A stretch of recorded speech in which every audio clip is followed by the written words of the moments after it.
So this is a good place to start, and it's an abstract idea. I started playing with this one myself about 2 or 3 years ago, and it went into my second book on expert positioning titled What Makes Them Great? And that is the idea of creating an identity, an avatar, and idealistic picture of who you want to be.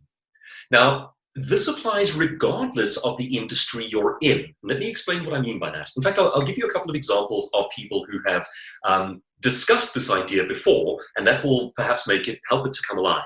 Randy Gage was at one stage a few years ago one of the highest paid and most booked professional speakers in the world. Randy Gage comes from the United States.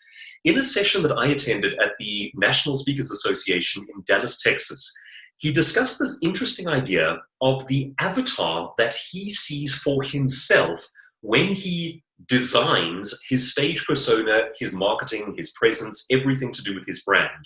And his keywords were Miami Vice. Now, when he sees Miami Vice, he sees this idea of laid back, cool, in charge, in control, effortless cool. And for him, that just seems to work. That turns him on, and that translates into what he does on stage. Now, the more you notice this idea, the more you will see it very broadly. Nigella Lawson gave a great example of this one in an interview with Time magazine a few years ago. She's sitting on a stage, and the journalist asks her, "Where do you get your inspiration?" And in this wonderfully candid moment, she says, "You know, when I was about 17 years of age, I had this romantic vision of an Italian goddess." And she said, that has been the image that drives everything that I do. It's in her shows, it's in her persona.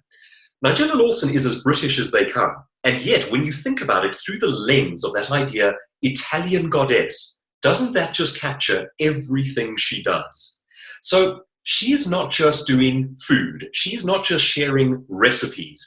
She is, in fact, teaching a tribe of people to be like that. As I say, that's an abstract idea, but it is an immensely powerful one. Every top icon in every industry around the world goes beyond the mere functional knowledge, the mere academic insight, and becomes this sort of ideal picture to a tribe of human beings. So you've got to ask yourself, what is your idealized picture? Who and what do you want to be? And that one's entirely up to you. It's really whatever turns you on, whatever gets the lights going in your head. I listen to a lot of audiobooks, and I'm listening to one at the moment by an English philosopher by the name of Roger Scruton. And Sir Roger Scruton was knighted for his services to humanity.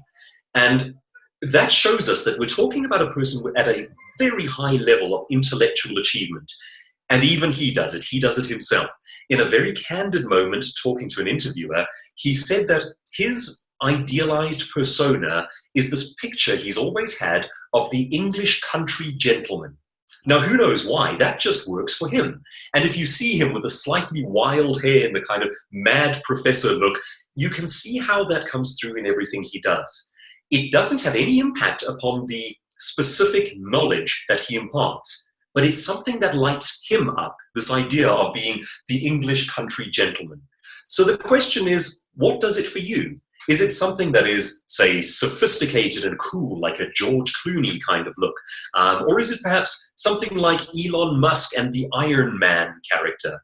True story, in fact, when they were designing the Iron Man character, they actually based it on Elon Musk. So this whole idea of the sort of billionaire tech playboy is genuinely based on that real human being. And Elon Musk is quite a fascinating case study in expert positioning, brand distinction, being something original and different. Even if his child is named something like, I think it was Spanish flu powder drill screwdriver, something down those lines. So the question for you becomes, what's your style, your image, your persona, the person you want to be, and how can you infuse what you do with that?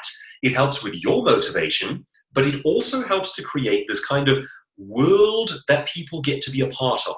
And that's what helps them to be part of your tribe. The fact is you are offering a style, a flavor, a human being. What's yours?